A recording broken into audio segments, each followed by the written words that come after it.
Labas, labas, Labas, labas, labas matematika. Sveiki visi kunkuliukai. Štai kokie dideli ir gudručiai jau užaugom per 6 laideles. Tačioje 7-ojoje laidelėje norėtume prisiminti, ko įdomaus ir naudingo jau išmokome. Taip, jūs nesuklydote. Iš tiesų klausotės laidelės Labas matematika.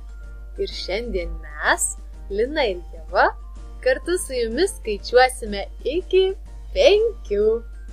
labas, labas, Labas, labas, labas matematika. Taigi, nieko nelaukę prisiminkime, kokius skaičiukus mes jau pažįstame. Liesas vyriokas su ilgais riestais ūsais. Pirmasis madam matematikos miestelio gyventojas. Avintis tik vieną batą, bei žiemą mūvintis tik vieną pirštinaitę. Kasgi jis?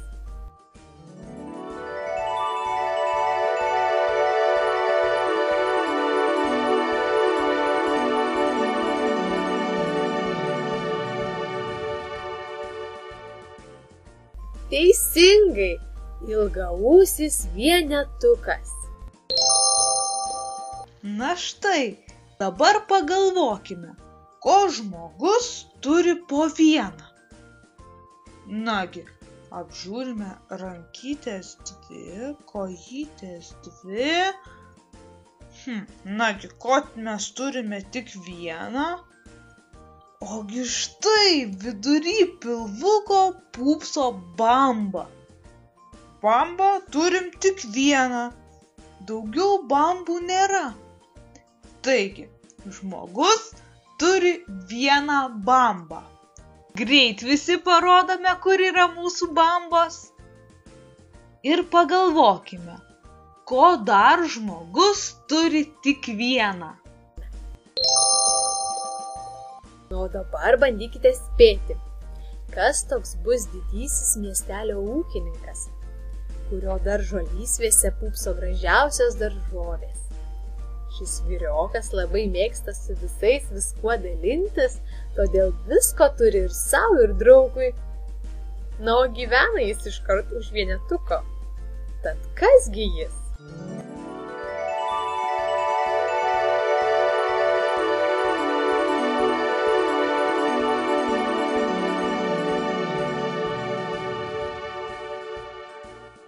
Taip, tai ūkininkas dvejetukas. Na, o dabar pabandysim viską suporuoti. Pagalvokime, kasgi būtų, jei žmogus turėtų 2 bambas. Na, bet ne, deja 2 bambų mes neturim. Bet pagalvokim, ko mes turim po 2. Nagi, apžiūrim savo rankytės kojų. Mes turim 2 pėdutes. Kokios gražios mūsų pėdutės. Nagi, greit pajudinam vieną pėdutę, kaip paukščiukai. Žvitriai greitai pajudinam pirštukus. Taigi, viena pėdutė. O kitą pėdutę pajudinam kaip lokiai. Iš lėto tingiai pajudinam pėdutę su pirštukais. Nagi, viena pėdutė kaip paukščiuko greita, o kita tingi kaip lokio. Turim 2 pėdutes. Nagi, sugalvokim, ko dar žmogus turi po 2. Kol kas sekasi puikiai. Tad sakykite man, kas matematikos miestelyje kepa pačius skaniausius keksiukus pasaulyje. Ta moteriškaitė ir pati yra nemaža smaližė. Nėra ko slėpti, ji išties nemažai pyragėlių privalgo, todėl sveria tiek pat, kiek vienetukas ir dvejetukas kartu. Tai kasgi toji moteriškaitė?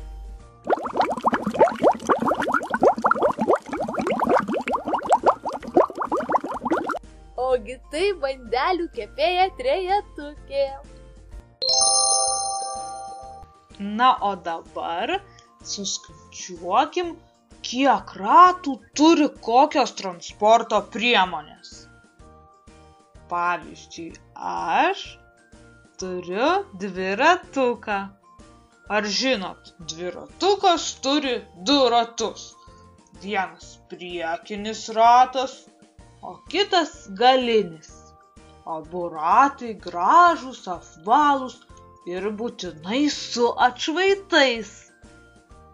Nagi, kai išeisit į lauką, būtinai suskaičiuokit, kiek ratų turi mašinytės, kiek ratų turi dviratukai. Gal pažįstate, kaip atrodo traktorius? O kiek ratų turi traktorius? Kiek ratų turi paspirtukas? Kiek ratų turi mažų vaikų dviratukai? O gal žinote, kiek ratų turi lėktuvas? Kokių dar transporto priemonių žinote? Būtinai parašykite mums laiškutį ir papasakokite, kokių transporto priemonių matėte ir kiek ratų jos turėjo. Gal mes net nežinome tokių transporto priemonių? Taigi, siųskite laiškučius su atsakymais ir papasakojimais, o gal net piešinukais, kokių transporto priemonių matėte ir kiek jos turėjo ratų. Laiškučius rašykite adresu labasmatematika@gmail.com. Puiku. Na, o dabar sakykite, kas yra pats didžiausias matematikos miestelio chuliganas. Kas garsiai ir klauso roko muzikos bei važinėja su Audi markės automobiliu. Tas nenaudėlis, nors ir koks padūkęs bebūtų, bet yra vienas iš nuoširdžiausių skaičiukų. Jis dažnai lankosi pas savo draugą dvejetuką ir atneša jam naujų muzikos plokštelių.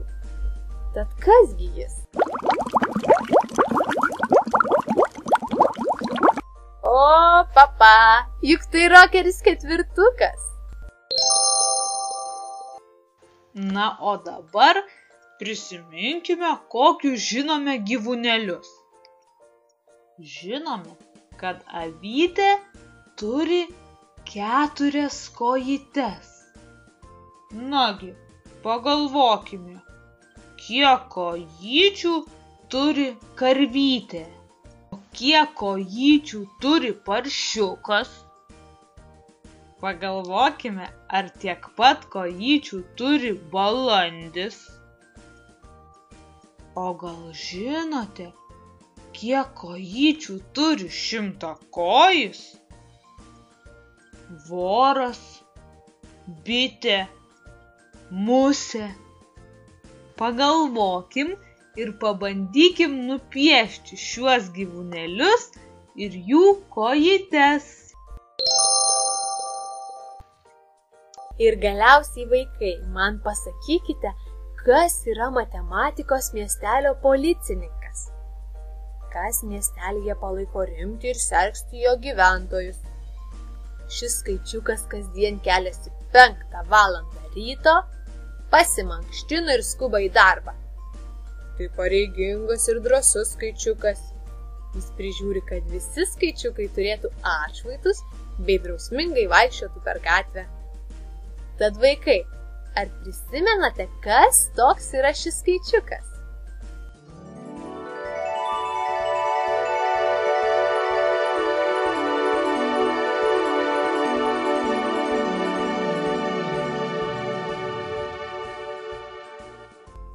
Būtent, tai juk policininkas penketas.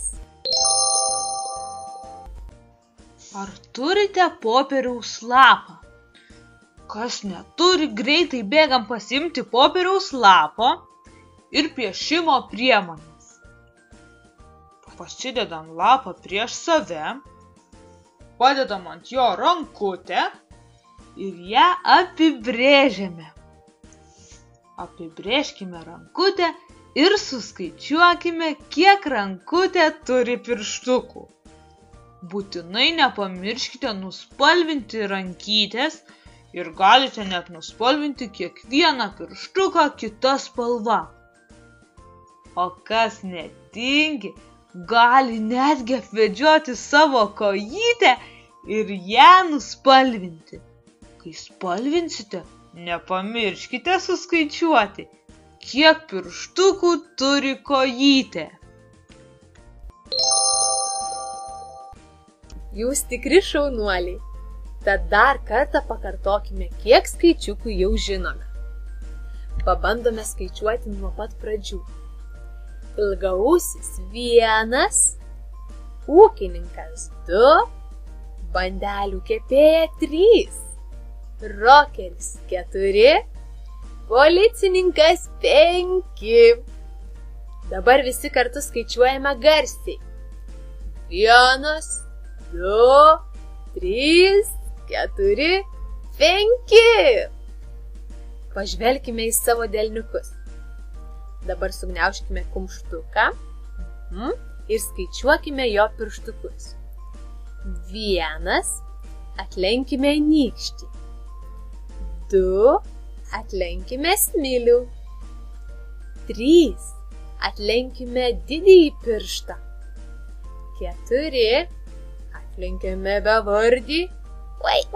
Ir dar laiko mažylį, o dabar jį atlenkiam 5.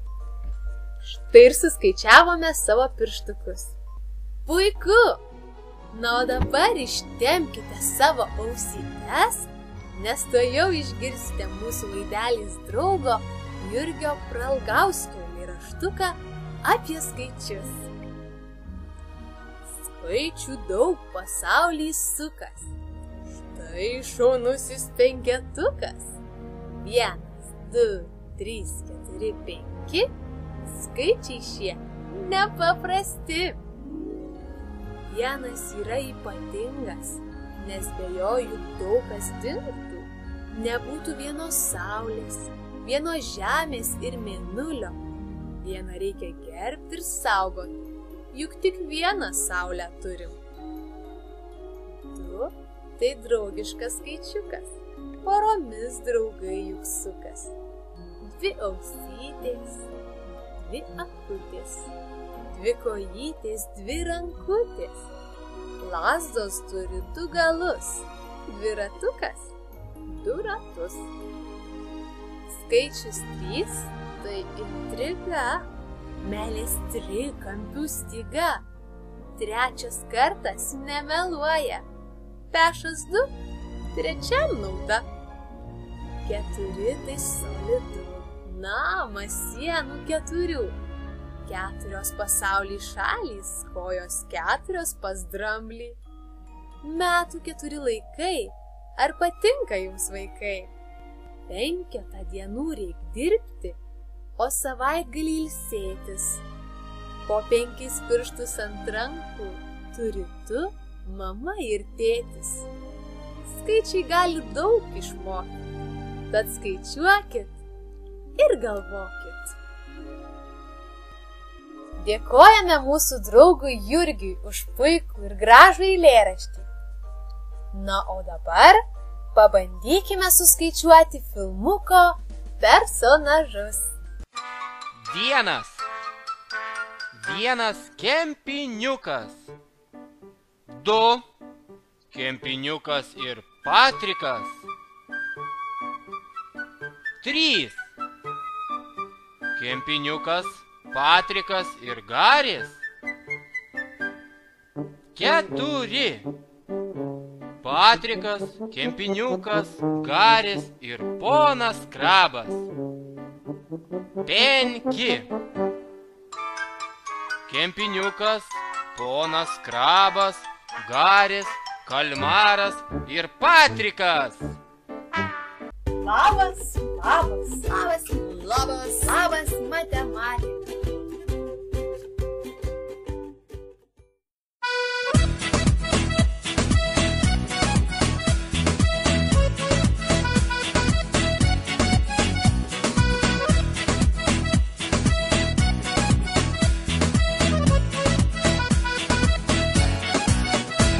Vienas iki talės 3, žaidė kas mane pavys. Susirado seną sūrį, apskaičiavo sūrio tūrį. Po skaičiavimų ir burtų, kas nuo šono, kas kampus. Jos išgirdo starto šūvį ir atstatė dantukus. Ten, kur sūris, ten ir pelis. Arba kartais atvirkščiai.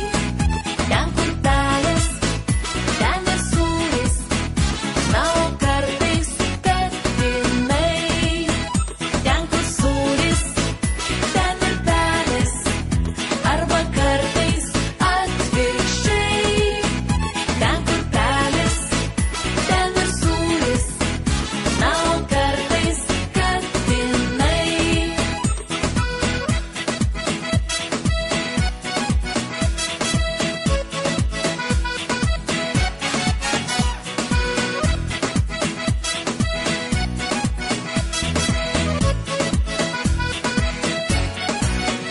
Tik lenktynėms prasidėjus atsirado ir teisėjas. Siaubas baubas pėdsekys, senas katinas murklys. Išsigando pelė žaisti, dar tikrai kurią pavys. Jos nusprendė sočiai slėptis ten, kur sūrio vidurys. Ten, kur sūris, ten ir pelis. Arba kartais atvirkščiai. Ten, kur pelis, ten ir sūris. Na, o kartais katinai. Ten, kur sūris, ten ir pelis. Arba kartais atvirkščiai. Ten, kur pelis, ten ir sūris. Na, o kartais katinai.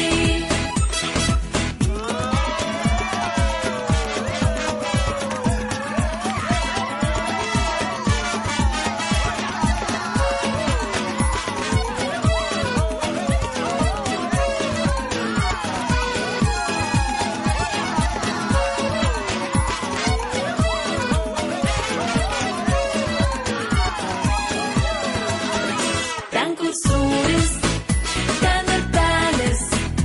Arba kartais atvirkščiai. Ten, kur pelis, ten ir sūris. Na, o kartais katinai.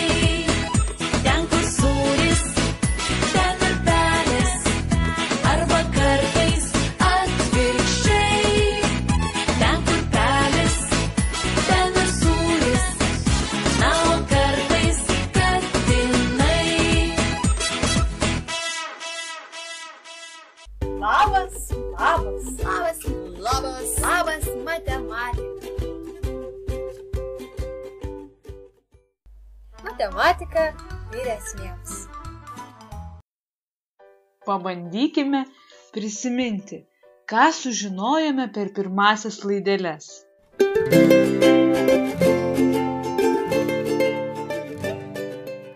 Spėjama, kad žmonės mokėjo skaičiuoti jau prieš 30 000 metų.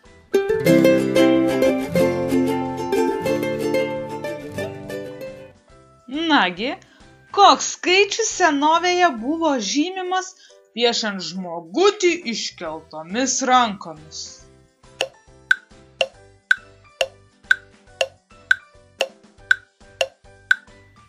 Milijonas.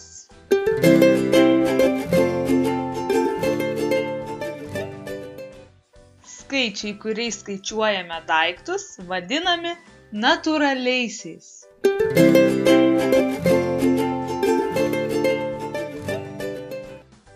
Lyginiai skaičiai yra tie, kurie dalijasi iš 2.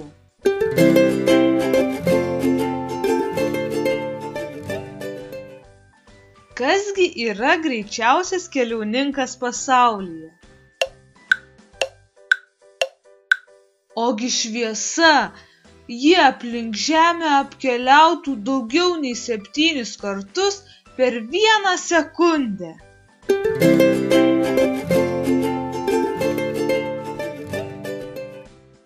Arčiausiai mūsų esanti žinoma žvaigždutė yra rudoji nykštukė.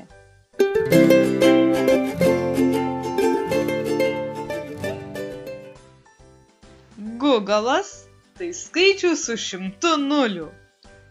O Googlepleksas skaičius su Google nulių.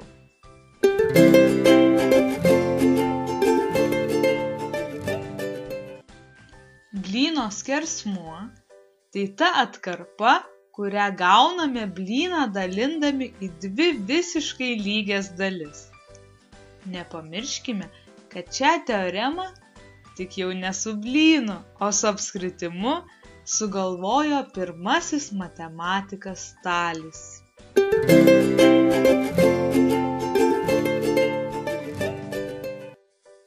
Pitagoras – pirmasis matematikas, kuris muziką siejo su matematika. Ir neteigia, kad visos planetos skleidžia garsus.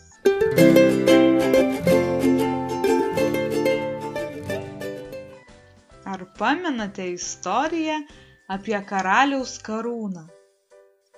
Įmerkus daiktą į vandenį, vanduo pakils tiek, koks yra daikto tūris.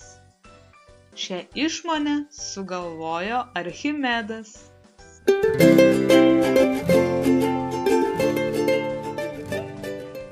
Skaičiai, kuriuos dabar naudojame, vadinami arabiškais. Juos Europoje vienas pirmųjų įvedė Fibonaccis.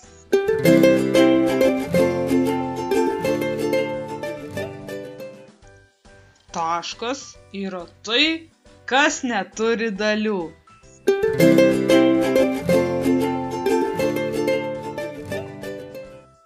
Lygus vienam ir tam pačiam, lygus ir tarp savęs.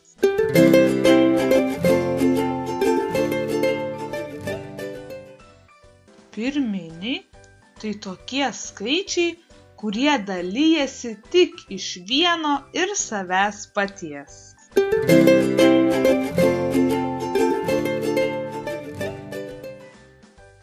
Padalyję apskritimo ilgį iš apskritimo skersmens gausime skaičiuką pi, o jis yra skaičius didesnis už 3 ir mažesnis už 4.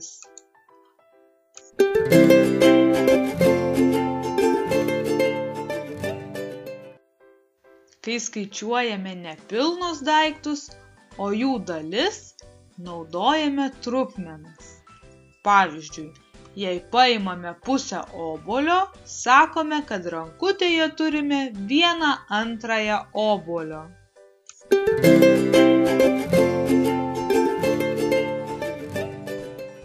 Ar pastebėjote, kiek daug jau išmokome? Tuoj būsime didieji matematikai. Bet nesijaudinkite. Matematika toks įdomus mokslas, kad jame slypi be galo daug paslapčių. Tad dar sužinosime labai daug smagių dalykų.